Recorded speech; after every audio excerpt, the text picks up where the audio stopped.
이제 이어서 3교시 제가 이제 특수물건 분석과 실전 사례다 얘기했는데요. 대부분 경매책을 이렇게 보면 유치권이라든지 지분이라든지 아니면 뭐 대지권이 없는 거라든지 그다음에 공유지분 그다음에 뭐 그 법정지상권 이런 것들을 보통 특수물건 분석이다 이렇게 얘기하고요. 그다음에 그 경매에 대한 실력이 있거나 이런 분들은 여기까지 지금은 들어와서 이거를 해결하고 고수익을 보는 경우가 꽤 많이 있습니다. 그래서 기본적으로 지식을 쌓아 올린 다음에 이러한 것들도 공부를 해서 이러한 것들을 해결할 수 있는 방안이 있다고 하면 그래서 그런 것들을 하면 고수익을 가져올 수 있고요. 개인적인 생각입니다만은 그 여러 가지 이런 특강들이라든지 아니면 뭐 기타든지 뭐 책도 일도 있을 거고요. 그다음에 학교에서 참여하는 여러 가지 수업들도 있고요. 이런 것들을 성실하게 공부를 하시고 실제로 입찰을 하기에는 아직은 처음이다 이러면 제 생각이지만 우선적으로 가입찰을 한번 해보시는 게 그리고 현장에 법원에 내가 관심 있는 물건 자기 주변부터 먼저 가시는 게 좋습니다. 자기가 살고 있는 지역에 어떠한 물건이 나있고 누구보다 잘 알잖아요. 시세가 얼마고 토지면 땅이 얼마고 아파트에 살고 있으면 여기에 얼마짜리고 얼마고 뭐 25평짜리는 얼마고 34평짜리는 얼마고 45평짜리는 얼마고 54평짜리는 얼마라는 거 누구보다 잘 아실 거란 말이에요. 그러면 그거부터 공부를 하시고 점차 해보시고 그리고 실제로 가서 입찰도 해보시고 그 다음에 그 등기부라든지 이런 권리 분석을 해서 내가 진짜로 수익을 얼만큼 낼 수 있는지 이런 것들을 분석해 보시는 것이 가장 좋은 접근 방법이다 이렇게 됩니다. 이론에서 보고 공부도 해야 되고 또 이것도 꾸준히 해야 되고 또 신문 같은 것도 보고 어디에서 어떤 게 이슈가 되고 어떤 게 문제가 되고 예를 들어서 최근에 그런 경우도 있습니다. 뭐 조금 이제 경매하고 다르지만 상속 증여 관련해서 아파트 평가가 뭐 60억, 호가가 60억 이상 되는 거를 39억에 평가해서 증여세 탈루가 의심된다. 승연가 상속인가는 정확히 모르겠습니다만 그런 언론 기사도 있었습니다. 그래서 그러한 것들이 왜 그런 문제가 되는지 이런 것에 대해서 좀 더 관심을 가지고 어떤 접근을 할 수 있는지 이런 것들을 보시면 좋겠습니다. 그래서 보통 특수물건이다 그러면 지분이라든지 법정지상권이라든지 아니면은 위치권이라든지 이런 것들을 얘기한다. 그리고 이 외에 관련돼서 제가 다 다루지는 못했습니다. 제가 평가한 것도 몇 수백 건, 수천 건이 되는데 그중에 일부만 지금 제시를 했습니다. 언젠가 기회가 되면 그 다양한 사례들을 또 만날 수 있게 얘기할 수 있는 기회가 있었으면 좋겠습니다. 그래서 3교시 이제 본격적으로 진행하도록 되겠습니다. 그래서 어렵습니다. 그리고 위험하다 이렇게 했습니다. 그래서 그냥 타이틀 이렇게 잡아봤습니다. 하이 리스크, 하이 리턴이다 이렇게 얘기를 했습니다. 그래서 뭐 특수물건 권리관계가 복잡할 수도 있고요. 법적 분쟁 소지도 있고요. 그래서 일반인들이 입찰하겠습니다. 옛날에 유치권이다 그러면 아까 얘기했습니다만 유치권 하면은 뭐 깍두기 하신 뭐 조폭들이라든지 이런 사람들이 있을 것 같고 되게 위험해 보이지만 그런 것도 해결할 수 있는 방법이 있다. 그래서 그거를 해결하고 고수익을 나누는 사람들이 지금 많이 늘어나고 있다. 이렇게 보시면 되겠습니다. 처음부터 이렇게 하는 건 절대 추천하지는 않습니다. 점차적으로 실력을 키워서 가는 게 좋지 않을까 이런 얘기를 하고요.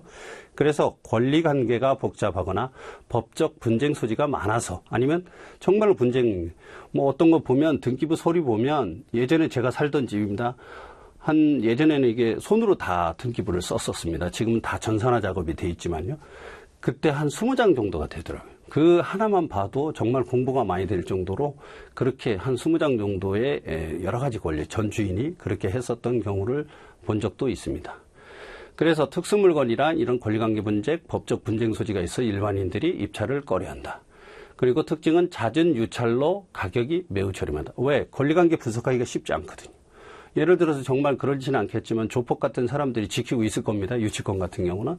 꼭 그런 사람이 아니더라도 착한 사람이 설령 있다고 해도 유치권이 있다 그러면 그리고 유치권 신고액이 과연 정당한 건지 잘 알 수가 없거든요. 제가 그냥 뒤에 보면 유치권 한 80%가 거짓말이라는데 제가 알기로는 90% 이상이 다 거짓말입니다. 그래서 요거를 거짓말을 어떻게 밝혀낼 것이냐. 결국에 그 밝혀냄으로 인해서 고수익을 달성할 수 있다. 그래서 이런 특징이 있다. 그러나 그 기회는 법적 문제를 해결할 수 있다든지 그러면 고수익을 할 수 있다. 여기서 하이 리스크, 하이 리턴이라는 타이틀을 잡아봤고요. 그 다음에 일반 건물, 구분 건물 얘기했는데 제가 앞에서는 단독주택, 공동주택입니다. 일반 건물이 단독주택, 그래서 단독주택의 분류에 다시 단독주택, 다가구주택 뭐 이런 것들이 있다고 말씀을 드렸습니다.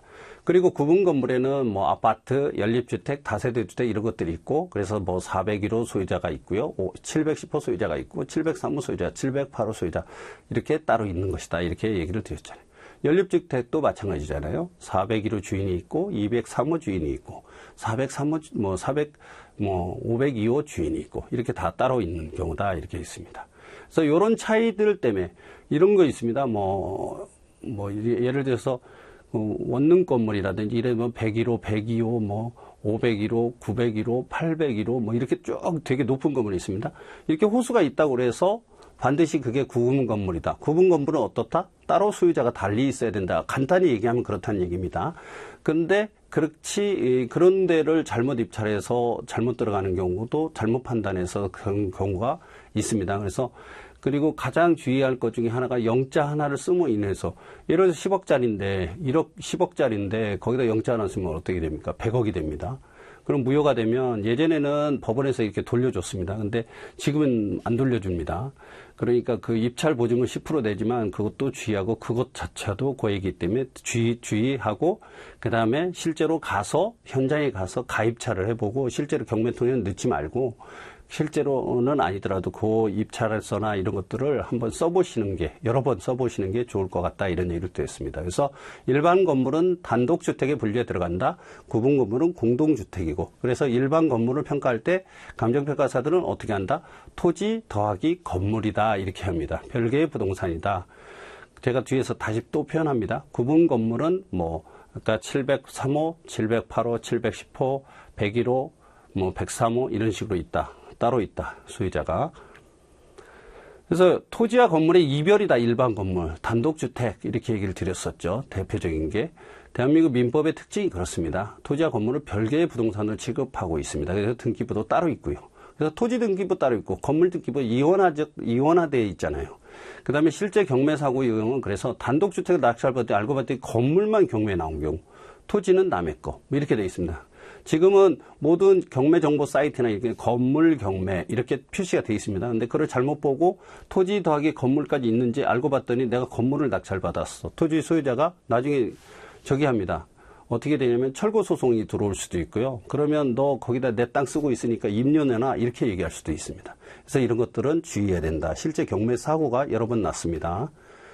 그 다음에 이제 법정지상권이 있는 토지의 평가. 오른쪽부터 보겠습니다. 사실 이제 법정지상권이 있는데 이게 있고 관습법상 법정지상권도 있습니다. 이런 구체적인 사항은 거의 내용은 대동소이하기 때문에 민법이나 경매수업에서 듣고요.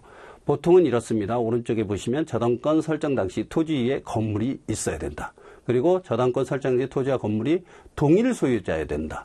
그리고 토지와 건물의 전체 또는 한쪽에 저당권이 설정되어서 결국엔 경매로 인해서 한쪽이 소유자가 달라지다. 토지의 소유자가 달라지든 경매 소유자가 달라지든 이렇게 됩니다. 그러면 이때 토지를 어떻게 평가할 것인가? 위에 있잖아요. 토지 위에 건물이 설정돼요. 예를 들어서 법정지상권이 설정되어 있는 토지가 있다. 그러면 감정평가 법정지상권 성립 여부를 확정할 수 없으므로 성립 여지 있음 이렇게 하고 나대지 평가가 예를 10억이다. 그러면 30% 감가인데 요거는 그 상황에 따라서 조금 차이가 있습니다. 어떤 분은 20%를 놓을 수도 있고 30%. 그러니까 20%다 그러면 8억이라고 이렇게 표기하기도 하고 아니면 10억이다 이렇게 7억이다 이렇게 표시할 수도 있습니다. 다만 법원에서는 이제 그렇게 요구하는 경우가 있습니다. 나대지를 상정했을 때는 얼마고 법정지상권이 들어갔을 때는 얼마 정도인지 별도로 이렇게 표기해 달라고 하는 경우도 있습니다. 그러면 나대지인 경우에는 10억, 그 다음에 비굴안에 법정지상권을 감안한 경우 아니면 도시계획 시설 저촉된 경우 이런 경우도 제한감가거든요. 그러면 20% 감가 8억, 7억 이렇게 별도로 표기해서 법원이 그에 따라서 그거는 상황 판단해서 경매에 입찰을 하는데 경매가액을 결정하게 됩니다. 그래서 중요한 거 법정지상권이다. 토지 저당권 설정 당시 토지 이외에 건물이 있어야 된다. 그리고 토지의 건물이 동일 소유자였어야 돼요. 어떤 당시에? 저당권 설정 당시에. 그리고 토지나 건물의 전체 또는 한쪽에 저당권이 설정이 돼 있어야 된다. 그래서 하나가 경매로 넘어갔겠죠. 그래서 경매에서 토지와 건물의 소유자가 달라지는 경우가 법정지상권이다. 요게 성립이 되는 경우가 거의 없습니다. 그래서 법정지상권이 의심됨, 뭐 이렇게 이제 보통은 그 정보회사, 예를 들어서 여러 가지가 있잖아요. 굿옥션이라든지 아니면 지지옥션, 요즘 옥션원 뭐 이런 것들도 보더라고요. 그리고 이게 이제 보통 정보를 제공하는 사설 사이트고, 대법원 법원 경매 정보 사이트가 이제 그거는 이제 자기가 실력이 되고 그러면 거기는 이제 객관화된 사실은 이제 그대로 다 해놨으니까 그걸 보시면 이제 그거를 구별할 줄 알아야 된다. 그래서 제한 감가된 경우에, 이런 토지와 건물이 달라지는 경우에, 법정 지상권이 있는 경우에 어떻게 접근해야 되는지 이렇게 볼 수 있습니다. 그리고 지분이 없는 경우가 있습니다. 가끔 예를 들어서 아파트를 가고 하는 그 대단위 아파트 같은 경우에 이 그 지분에, 토지의 지분이 건물 등기부에 이렇게 뭐 예를 들어서 710호다 그러면 지분이 있어야 되는데 그게 나중에 이렇게 등기되는 경우가 있습니다. 그런 경우도 있고, 예를 들어서 저도 실제로 해본 것 중에 생각이 나는 게, 동부지방법원의 앞에 쪽에 보면 그 도시개발구역으로 지정해서 다 개발한 데입니다. 그런데 거기 건물들 중에 보면 아직도 지분 정리가 안 된 경우가 있습니다. 그러면 이제 평가사들은 요거에 대해서 보통은 전유면적 기준으로 지분을 설정해서 이제 구분을 하는데요. 그게 아닌 경우도 있을 수 있고, 또 예상하지 못한 거, 뭐 건물이 면적이 가각전제나 뭐 이런 것들로 인해서 달라지는 경우가 있어서 그냥 저희는 그냥 요 지분을 그게는 법적으로 같아지는 경우, 이제 동일한 소유자가 될 것 같다 그러면 적정 지분으로 추정해서 평가한다, 뭐 이런 문구를 넣게 돼 있습니다.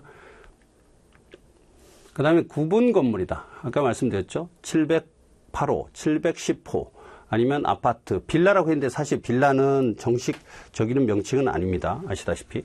빌라는 이제 우리가 얘기하는 연립주택 이런 걸 얘기하겠죠. 그 다음에 뭐 다세대주택 뭐 이런 것도 있고요. 근데 연립주택 다세대 660제곱미터를 초과하냐, 안 하냐, 여차입니다. 660제곱이면 대략 200평입니다. 200평에서 이제 제곱미터로 가다 보니 이렇게 된 거고, 우리나라 표기는 제곱미터 기준이 원칙입니다. 그래서 그런 게 있고요. 그 다음에 아파트에서 주의하실 게 있습니다. 아파트를 이렇게 그 감정평가, 아니 연립 다세대도 마찬가지고요. 어떻게 하냐면 전유 면적이 우선입니다. 평가를 할 때 감정평가는 전유 면적을 기준입니다. 그래서 59제곱미터, 뭐 84제곱미터 이렇게 되는데, 59제곱미터 실제로 보면 분양 면적은 여기다 한 20제곱미터에서 한 80제곱, 82제곱, 84제곱미터 뭐 이런 식으로 되고, 84제곱이다 그러면 112제곱미터 뭐 이런 식으로 해서 이건 공유 면적에다가 전유 면적에다 공유 면적을 일부 포함해서 계산하는 거다. 그래서 감정평가는 전유 면적, 전용 면적을 기준으로 평가한다. 물론 이제 그 공용 면적이라든지 이런 게 있으면 조금 더 가산해서 평가할 수도 있고요. 달라지는데, 대부분은 그 동이나 그 단지에서 사례를 선별해서 거래사례비교법으로 평가를 하기 때문에 그런 차이는 크게 두지 않습니다. 그래서 가장 중요한 거는 전유면적이라는 거, 전용면적, 전유면적 같은 말이죠. 그거가 기준이라는 거 얘기 드릴 수 있습니다. 그래서 이제 아파트와 빌라의 특징이다 해서 구분 건물은 건물과 토지를 분리해서 처분할 수 없다 이렇게 돼 있잖아요. 우리가 집합건물법 제20조 이렇게 돼 있습니다. 그래서 평가 및 배당은 토지와 건물을 쪼개내고 일체로 거래돼. 710호도 일체로 거래되는 거잖아요. 아파트 710호, 710호, 뭐 703호, 503호, 뭐 이렇게 된다 그러면 일체로 거래되는 거. 710호를 내가 얼마 정도인지 생각을 해보는데 708호가 10억 2천에 거래됐더라. 그러면 그 언저리에서 710호는 나올 겁니다. 그러니까 708호보다 710호가 더 좋다. 더 나쁘다. 뭐 이런 기준을 해서 약간의 차이는 있을 거서, 그래서 거래사례 비교법을 한다. 이렇게 얘기를 드릴 수 있습니다. 그 배당, 그래서 낙찰가는 하나지만 채권 배당을 해서 감정평가사가 토지가액과 건물가액의 비율을 임의로 나눈다. 이렇게 되는데, 보통 4대6이다 있는데, 사실은 4대6은 하나의 예시고요. 요거는 제시된 비율이 있습니다. 그래서 아파트, 연립 다세대, 이거 그다음에 구분 건물로 다른 것들은 그 제시된 연구된 결과라든지 이런 것들이 토지 건물 배분 비율표라는 게 있습니다. 그래서 연수가 몇 년 됐느냐, 아니면 구조가 어떻게 됐든지, 어느 지역이라든지, 뭐 도심권이든지 동남권이라든지 북부권이라든지 서울 기준으로 했을 때요, 아니면 경기권이라든지 이에 따라서 토지 건물, 그리고 말씀드렸듯이 내용 연수가 몇 년 됐다든지 이거에 따라서 그 구성 비율, 그리고 내용 연수가 점차적으로 낳고, 예를 들어서 철콘조인데 한 45년 뭐 이렇게 됐어요. 50오래는 음마아파트다. 엄청 오래됐잖아요. 그러면 어떻게 됩니까? 토지의 비율이 점차 높아지고 건물의 비율이 상대적으로 적고, 그 신축된 지 작년에 지었어. 아니면 올해 지었어. 뭐 이렇게 되면 그 건물의 비율이 훨씬 더 높고요. 여기는 토지 비율하고 건물 비율입니다. 토지가 4, 뭐 건물이 6이다 이렇게 했는데 최근에 지었다 그러면 토지의 비율이 보다는 건물의 비율이 훨씬 더 높을 거고, 지은 지가 너무 오래됐다. 뭐 한 30년, 40년 됐다. 그러면 어떻게 된다? 토지의 비율이 훨씬 더 높아지고 건물의 비율이 낮아진다. 이 정도만 그냥 개념적으로 아시면 되겠습니다. 그리고 여기서 주의해야 될 게 별도 등기라는 게 있습니다. 토지에 관해서 별도 등기 있으면, 이렇게 돼 있으면 그 토지에 원래 저당을 잡고 보통 공사를 하다가 문제가 돼서 이게 지분 배당이 이런 게 잘 안 되거나 그러면 토지에 관한 별도 등기 있으면 이렇게 돼 있는데, 이런 것들은 나중에 문제가 될 수 있습니다. 그래서 그거를 나중에 낙찰자가 떠안아가지고 그걸 갚아야 되는 수가 있을 수 있으니까, 요거 뭐 토지 별도 등기 있음 뭐 이렇게 보통은 이제 그 정보 사이트에 보면 이렇게 돼 있습니다. 그거 보시면 확인하시고 그에 대해서 어떻게 해야 될지, 그만큼 낮아졌을 때 그거를 감안하고도 충분히 할 수 있다. 그때 입찰을 들어가는 거다. 이렇게 생각하시면 되겠습니다.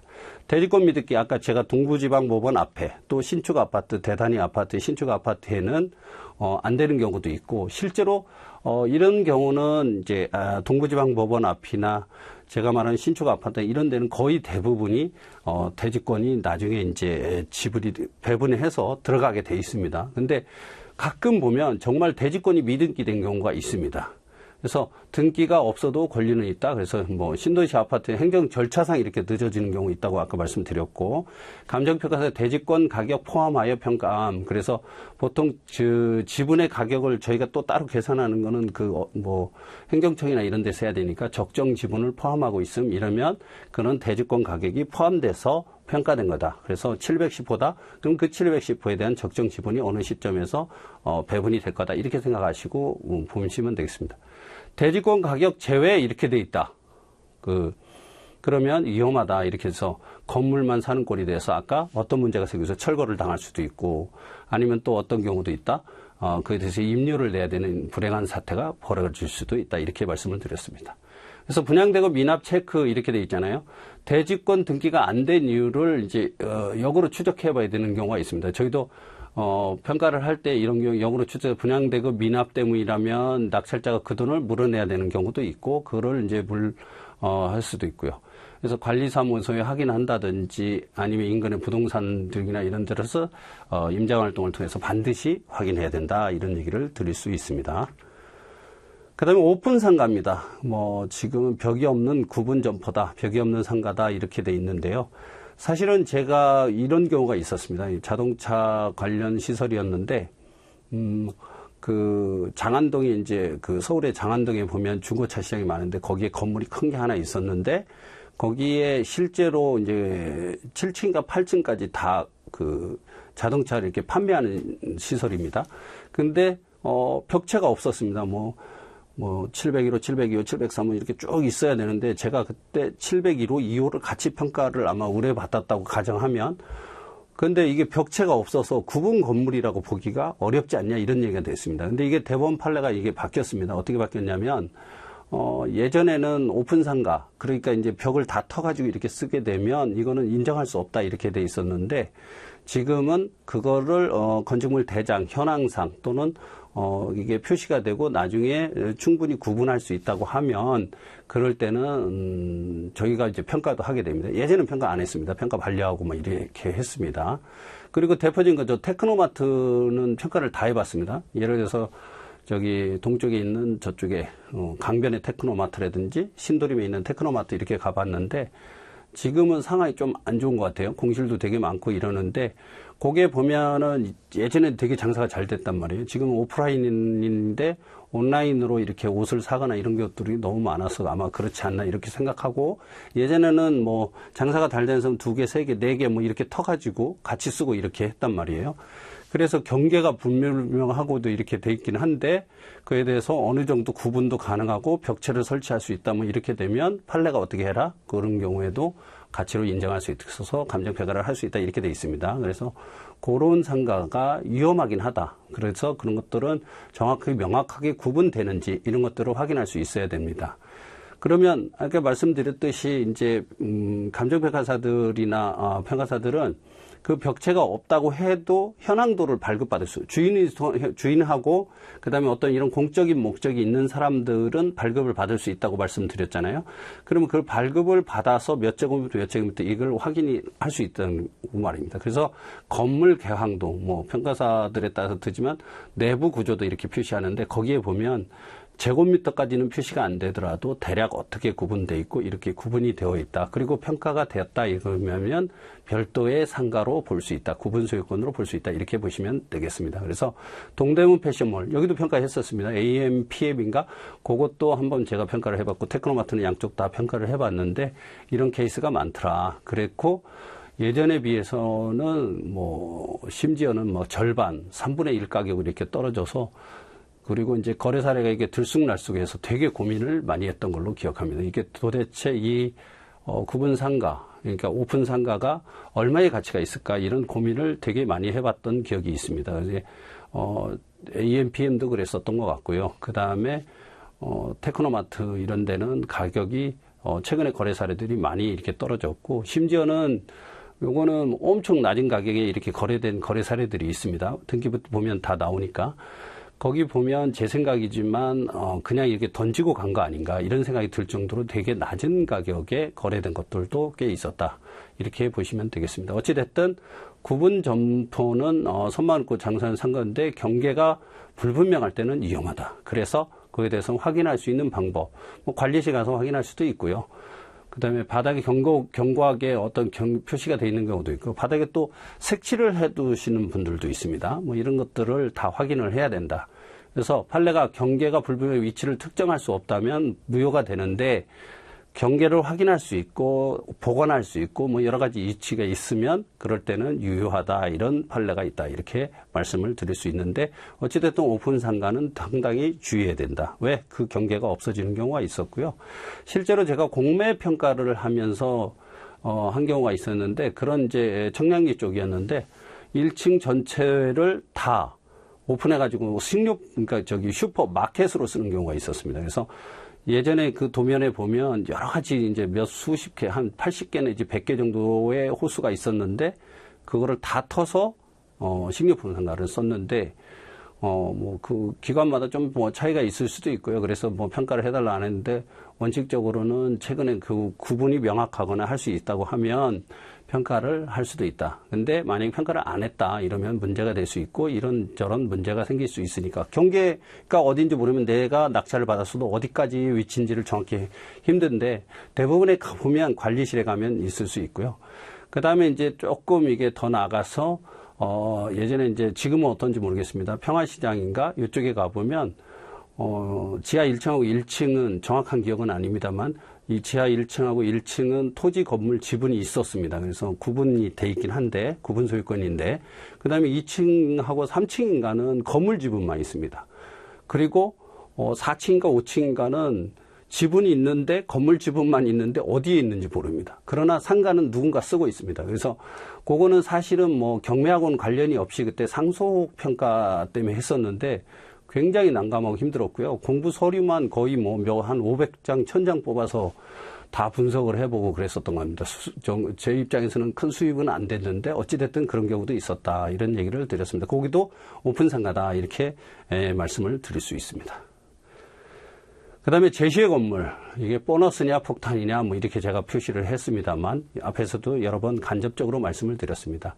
그림이 이쁘진 않아가지고 정확히 명확하게 표시는 안 되는데 옥탑이라든지 보통은 옥탑에 이제 대장상 보면 표시가 안 돼 있는 경우가 있습니다. 그냥 이렇게 했는데 물탱크로 써라고 해가지고 표시를 안 했는데 나중에 보니까 방으로 쓴다든지 아니면 덧붙여서 이렇게 건물을 짓다든지 보일러실을 지었다든지 보통 이런 겁니다. 그나마 이런 것들도 보면 이렇게 조금 튀어나온 부분 아니면 뭐 다세대 주택에서 이렇게 베란다 부분에다 이렇게 막아가지고 보일러실로 쓴다든지 이런 것들이 있고 이런 거 결국에 걸리는 경우는 두 번이다. 두 군데다. 물론 더 있습니다. 다른 경우도 있겠지만 시의 건물이나 위반 건축물 이런 것들이 상당 부분 우리나라 건물들은 많이 있습니다. 되게 많이 있고요.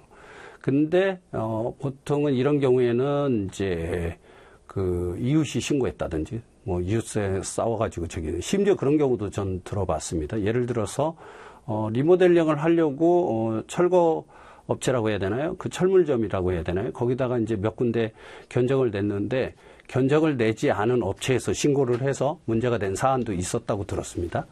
그리고 또 이제 그 외에 항공사진으로 이렇게 찍어서 면적 부분이 저기도 있었고요. 심지어 어떤 경우에는 제가 원룸 건물이었는데 그 위에 옥상 부분을 살짝 벽을 높여놨습니다.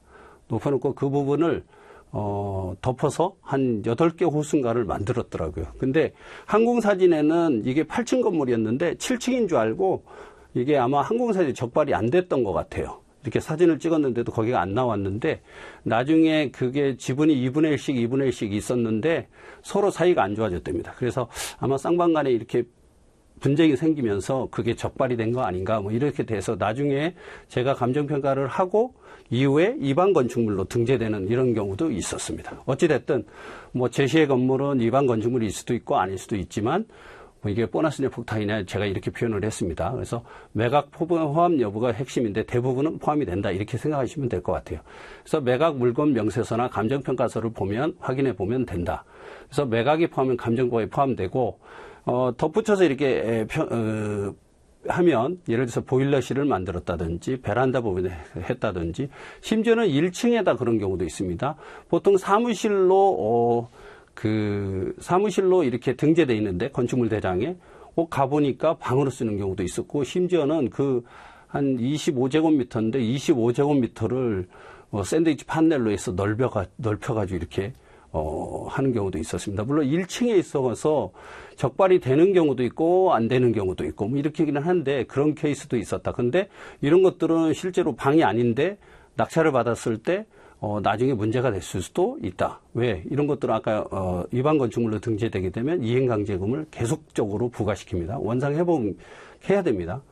그리고 이제 뭐 예를 들어서 10년이나 15년에 한 번 뭐 이제 양성화 조치라고 있습니다. 최근에도 뭐 할 거 같이 얘기를 하던데, 그러니까 불법 건축물을 신고해서 일정 부분을 내고 그다음에 적법한 건축물로 인정해 주는 게 양성화 조치다 이렇게 얘기하는데 이런 거는 좀 기대는 안 하시는 게 좋을 것 같습니다. 뭐 한 10년, 15년에 한 번씩 이렇게 해주는 경우가 있기는 합니다. 그래서 감정평가서의 매각 물건 명세서를 확인하고 그래서 매각이 포함되기도 하는데 대부분 저런 것들은 포함해서 평가를 한다. 그리고 매각이 제외되는 거 뭐 이런 것들인데 낙찰부도 내 것이 아니다. 뭐 법정상 분쟁 소지가 있다. 그런 것들이 있고 그리고 실제로 정보업체들이나 이런 데에서 보면 법정지상권 소지할 수 있음 뭐 이런 식으로 표기를 해놓습니다. 그러면 그거에 대해서는 법정상 특수물건이잖아요. 정확하게 분석할 줄 알면 그때 접근하는 것이다. 이렇게 보시면 되겠습니다. 그 다음에 유치권 말 많은 거 가짜다 이렇게 얘기했고 여기 제가 80% 얘기했는데 95%, 90% 이상이 다 거짓말입니다. 그러니까 대부분 건축 공사비 이런 걸 못 받아서 이제 우리가 유치권을 해놓는데요.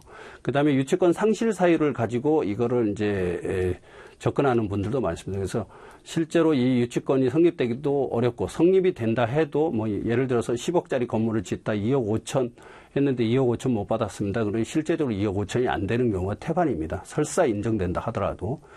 그래서 그 건물에 관한 채권이다. 그래서 어려운 말로 결련성이다. 이렇게 얘기하고요. 채권 변제기가 도래해야 되고 적법한 점유를 계속해야 됩니다. 사람이 거기서 계속 지키고 있어야 됩니다. 이게 핵심인데 가끔 사람이 없거나 뭐 이렇게 하고 밖에만 이렇게 프랜카드만 이렇게 걸려 있다. 그러면 유치권 상실 사유가 됩니다. 그래서 이렇게 해서 그거를 확인해서 이렇게 접근하시는 분들도 있었습니다. 그래서 경매 현장에서 소유자가 짜고 허위 유치권을 신고하는 경우 80% 심지어 90% 95%가 가짜다. 그래서 요거를 깨는 방법을 알게 되면 수익은 고수익이다. 그래서 하이 리스크 하이 리턴이다 이런 말을 앞쪽에서도 말씀드렸다 했습니다. 그래서 이제 깨뜨리는 방법이다 이렇게 했는데요. 요거 말고도 많이 있습니다. 진짜 프로꾼들은. 그래서 경매 개시 결정 듣기 이후에 점유를 시작했는가. 그 이전부터 해야 되는데요. 압류 효력이 발생한 점유는 대항력이 없고 현장에 갔더니 문이 열리고 아무도 없었다. 아까 얘기 드렸죠. 점유 상실 사유가 되기 때문에 유치권 상실 사유가 되기 때문에 결국엔 이거는 유치권이 깨진다. 그래서 그렇게 해서 수익을 개시하는 분들도 있다. 그리고 그 유치권 신고를 하게 되면 건축공사업인데 부풀려져 있을 가능성도 높고 가짜인 경우도 많고 일부러도 그렇게 해서 예를 들어서 소유주가 아는 사람을 통해서 그렇게 해놓고 더 많이 받아내기 위해서 그렇게 하는 방법들도 있습니다. 그래서 이런 것들은 다양한 사례고 사실 유치권이라든지 지분이라든지 아니면 뭐 법정지상권 이런 것들은 상당히 난이한 거고요. 사실은 경매 쪽에서 하시는 분들이 얘기했고 평가 쪽 입장에서 보면 이런 것들은 뭐 별도로 고려하는 거나 뭐 이런 것들은 없을 수도 있고 있을 수도 있지만 대부분 없습니다. 근데 그런 것들은 있는 그대로 저희는 보고 현황 평가를 하기 때문에 좀 달라질 수 있지만 그런 것도 주의하거나 그런 테크닉적인 요소나 아니면 이런 것들은 경매 수업이라든지 아니면 민법이라든지 이런 수업을 통해서 충분히 해결할 수 있다고 생각합니다. 그 다음에 이제 특수지상권으로서 분묘기지권이라고 있습니다. 사실은 이제 장사 등에 관한 법률이 한 10년 전인가 나오면서 이런 분묘기지권이 인정되는 경우가 거의 없습니다. 뭐 옛날부터 해왔다고, 뭐 60년대, 뭐 50년대 전부터 이렇게 해왔다 그러면 아주 간혹 얘기했는데 사실 저도 분묘기지권을 한 번인가 밖에 보지 못했던 것 같아요. 그래서 조상묘의 파워다 이렇게 제가 했는데 남의 땅이라도 오랫동안 평온하게 제사를 지내고 봉사라고 하죠. 봉사를 해왔다면 땅 주인이라도 함부로 이장하라고 할 수 없다. 그래서 임야 경매의 최대 걸림돌이고요. 여기서 이제 우리가 임야를 이렇게 낙찰을 받으면 요즘 임야에 관심이 많은 분들이 있는데 임야에 과연 그 묘지가 있느냐 없느냐를 어떻게 파악하느냐. 되게 어렵거든요. 사실은 여름에 가면 이렇게 수풀이 우거져서 저희들도 힘듭니다. 이렇게 가서 아무리 찾아봐도 묘지가 없는 경우가 있는데 이거를 찾는 방법은 최대로 그래도 찾을 수 있는 방법은 있습니다. 뭐 우리가 그 구글 어스인가요? 구글의 지도 있잖아요. 요거는 이제 연도별로 이렇게 사진들이 나옵니다. 우리나라 사진도 이제 요즘 네이버나 다음도 그렇게 많이 나오는데 거기를 이제 겨울 사진 이렇게 보면 겨울에 눈이 이렇게 쌓여 있으면 볼록 튀어나온 부분이 있습니다. 여름에 가면 이게 숯불이 우거지면 보이지 않습니다. 그러나 그거를 역으로 이렇게 여러 번 추적을 하다 보면 묘지가 그래도 다는 아닐 수 있지만 몇 개는 드러날 수 있다. 이렇게 표시가 되어 있습니다. 그리고 10평, 20평인데 지금 면적 제한이 이렇게 딱 정해져 있습니다. 법으로 뭐 몇 제부터 또 한 분만 모실 때, 그 다음에 공동으로 모실 때 이럴 때는 몇 제곱부터 몇 제곱부터 있습니다. 꼭 10평, 20평은 아닙니다. 그리고 둔덕이 포함되냐 아니냐, 뭐 평장이 됐을 때는 이거를 인정하느냐 안 하느냐. 평장은 인정 안 하는 걸로 알고 있습니다. 어찌됐든 평장이라는 건 이렇게 평평하게 돼 있는 거고요. 그래서 이런 것들은 인정되기는 어렵지만 가끔 있을 수 있다. 이런 게 있었고요. 그 다음에 이제 여유로 얘기를 하시면 뭐 이런 경우도 있습니다. 사정토지라는 게 있습니다. 그러니까 소유자가 누군지 모릅니다. 그래서 재산세 부과라든지 종합토지세 부과할 때 그 주무관서에서 행정청에 뭐 군청이든 시청이든 이런 경우가 가끔 있더라고요. 시골에는. 그래서 사정토지 보면 주인이 어느 순간에 사라져서 업가든지 뭐 이런 토지에 대해서 아예 노리고 접근하고 이렇게 그거에 대해서 자기 토지다 그래서 뭐 있잖아요. 점유취득시효라든지 이런 거 주장하시는 분들도 있다. 이렇게 생각하시면 되겠습니다. 그래서 뭐 그렇게 해서 소유권 이전 받고 나중에 또 밝혀져서 사기니 뭐니 이렇게 문제가 되는 경우도 좀 봤습니다. 그리고 그다음에 이제 판례 변경 2021년에 과거엔 치료가 공짜였으나 대법원 전원화 합의체 판결 변경으로 치료를 청구하면 그때부터 치료를 지급해야 된다. 이렇게 돼 있습니다. 그러니까 쉽게 말하면 월 얼마 아니면 1년에 얼마 뭐 이런 식으로 지급을 해야 된다. 이렇게 보시면 되겠습니다. 그다음에 공유지분 경매다. 이렇게 돼 있습니다. 그래서 지분이다 그러면 예를 들어서 이런 경우는 상속이나 증여인 경우가 많습니다. 그래서 뭐 자손이 지분 상속을 받았는데 2명, 뭐 많게는 3명, 4명, 뭐 그 이상도 자손이 있을 수 있습니다. 여러 자식들이 있는 분들은. 그러면 그중에 일부 지분이 나오는 경우도 있습니다. 그러면 그게 경매로 나오면 그걸 가서 수익 실현하는 방법이 있습니다. 이거는 되게 고난인데 저도 몇 개의 방법은 알지만 어찌됐든 이런 거 가지고 하면 지분은 대부분 유찰이 몇 번이 안 됩니다. 그러면 예를 들어서 감정평가는 어떻게 하냐.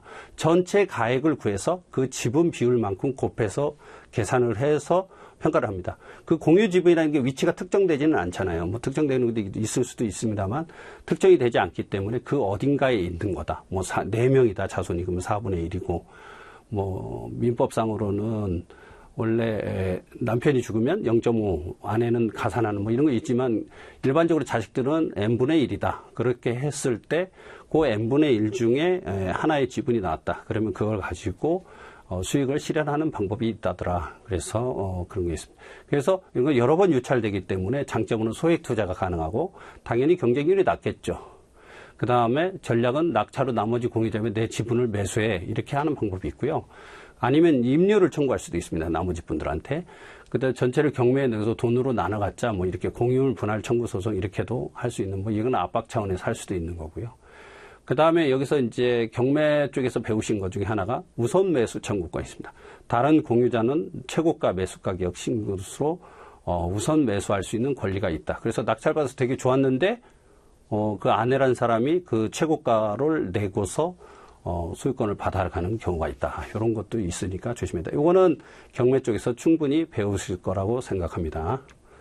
그 다음에 이제 거의 마지막인데요. NPL 투자라는 게 있습니다. 요거는 이제 권리를 사와서 그 권리를 싸게 사와서 비싸게 실현한 다음에 그 차익을 먹는 겁니다. 그래서 우리나라 뭐 대표적으로 유암코라든지 대신 FNI라든지 요즘 우리은행이라든지 뭐 이런 데서 직접 하기도 합니다. 뭐 그 다음에 최근에 금융권에서는 직접 하는 경우도 꽤 있고요. 어찌됐든 유암코 대신 FNI가 우리나라 시장에서 상당 부분, 제가 알기로 70~80% 이상을 차지하는 걸로 알고 있습니다. 그래서 10억짜리 채권을, 근저당권을 예를 들어서 한 7억에 매입을 했어요. 10억짜리 그 채권이 있었는데, 그리고 직접 받아서 9억을 낙찰받았어. 그러면 한 2억 정도, 그냥 뭐 세금은 제외한다고 하더라도 생각할 수 있다. 뭐 나중에 9억의 매도 시 양도세 절세 효과도 있고요. 뭐 이건 세금이 아니더라도 이런 식으로 수익 실현하는 게 NPL 투자다. 간단하게 말씀드렸고, 그다음에 NPL은 제가 알기로 대부업체여야 되고 자본금이 얼마 이상 있어야 되는 걸로 알고 있습니다. 그렇게 되고 예전에는 개인도 하게 해줬는데 그게 이제 여러 가지 문제가 발생하고 뭐 여러 가지 문제가 있습니다. 뭐 안 되는데 막 덤벼드는 사람이 너무 많아서 지금은 어느 정도 제한을 두고 있다. 이렇게 보시면 되겠습니다. 이제 마지막입니다. 사실은 이제 앞쪽에서 살짝 얘기를 했고요. 모든 권리 분석의 핵심은 말소 기준 권리다. 이렇게 얘기를 했습니다.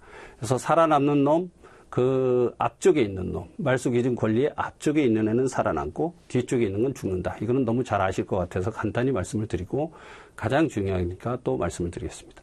그래서 등기부등본, 등기사항 전부증명서에서 가장 먼저 설정 근저당, 가압류, 담보가 등기, 경매 개시 결정 등기, 전세권, 배당 요구 중 날짜가 가장 빠른 것이 기준입니다. 그러니까 근저당이 2개가 설정돼 있었는데 두 번째 근저당으로 경매를 신청한다고 해도 그 말소 기준은 맨 위에 있는 근저당이 되잖아요. 다른 등기가 또 서류가 있으면 근저당, 가압류, 담보가 등기, 경매 개시 결정이 전세권이 위에 있으면 그거를 기준으로 한다. 말소 기준 권리다. 그 밑으로는 다 소멸되고 그 위로는 인수해야 된다. 그래서 앞쪽에서 인수주의다, 소멸주의다 이렇게 얘기를 했었고 이 수업은 아마도 여러 번 얘기하실 거고 권리 분석할 때도 중요하고 경매 쪽에서 엄청난 얘기를 많이 했을 겁니다. 그래서 근저당, 가압류, 담보가 등기, 경매 개시 결정 등기, 전세권, 배당 요구 날짜가 가장 빠른 날이 기준이 된다. 그래서 이 늦은 것보다는 소멸주의, 그다음에 이거보다 앞한 건 인수한다. 그래서 경매에서 부동산을 낙찰받을 경우 해당 부동산에 존재하던 권리가 소멸하는지 낙찰자에게 인수된지를 가늠할 수 있는 기준이 되는 권리고 앞에 말한 권리들이 있다. 앞에 것 인수, 뒤에 것 말소 이렇게 보시면 되겠습니다. 그래서 여기까지 해서 토탈 경매에 대해서는 기본적으로 감정평가하고 연결돼서 최대한 말씀을 드렸습니다. 그래서 사실은 감정평가 수업을 듣거나 또 경매 수업을 들은 분들한테는 너무 쉬운 수업이 될 수도 있고요.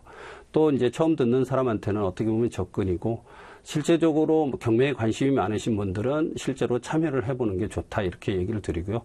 제가 이제 여기를 하면서 조금 아쉬운 건 다양한 평가서를 보여드릴 수 있는 시간적 제한이 있어서 지금도 사실은 많이 오버했습니다. 그래서 그런 아쉬움이 있고 그 다음에 이런 이제 시장의 정보 사전 조사를 할 때 뭐 실거래가 정보 시스템이라든지 요즘은 엄청난 그 앱이라든지 이런 것들이 많습니다. 뭐 땅 볼 수 있는 땅이라든지 뭐 기타 플랫폼이라든지 이런 것들이 많아서 그런 것들을 접근하고요. 가장 쉽게 뭐 네이버 다음 이런 것들도 충분히 볼 수 있고, 가장 중요한 거는 공부도 많이 하셔야 되고, 그다음에 가장 내 주위부터 보고 점차적으로 넓혀보고, 그런 공부 서류를 발급받아서 해석할 수 있는 능력, 결국엔 다시 공부입니다. 공법이나 사법을 공부할 수 있는 이런 것들이 필요하고, 그거를 통해서 좀 더 정확하게 볼 수 있고요. 그리고 너무 복잡한 거는 결국엔 전문가들한테 물어봐야 됩니다. 예를 들어서 법적으로 전문가는 변호사가 되겠죠. 아니면 법무사라든지 이런 게 되고, 이런 시장 분석이라든지 이게 얼마짜리인 건지, 이건 저희 같은 이제 감정평가사나 이런 분들을 통해서, 아니면 그 지위다 그러면 이제 공인중개사, 부동산이라고 하죠. 복덕방이라고 해야 되나요? 그런 데 가서 물어보시고 충분히 검토하시면 하면 되고, 그 다음에 이제 마지막으로 최근에 이제 문제되는 거, 혹시나 그런 케이스가 있을까봐 말씀을 드리는데, 상속세, 증여세 관련해서 이제 국세청이 많은 이제 조사를 하는 것 같습니다. 그래서 요거에 대해서는 전문적인 상담이나 이런 것들을 통해서 세무사님들이나 아니면 이제 그 부동산 가액이 어떻게 적용될지에 대해서는 저희 같은 감정평가사나 이런 분들을 통해서 최대한 절세할 수 있는 지금 당장 세금을 세이브할 수 있는 방안이 나중에 조사받을 수 있고요.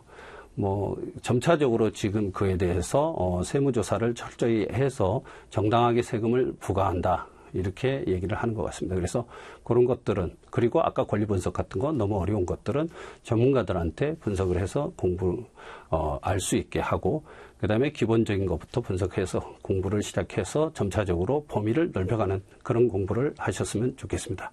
지금까지 짧지만, 그리고 조금 부족한 부분이 많지만 여기까지 해서 강의를 마치도록 하겠습니다. 감사합니다.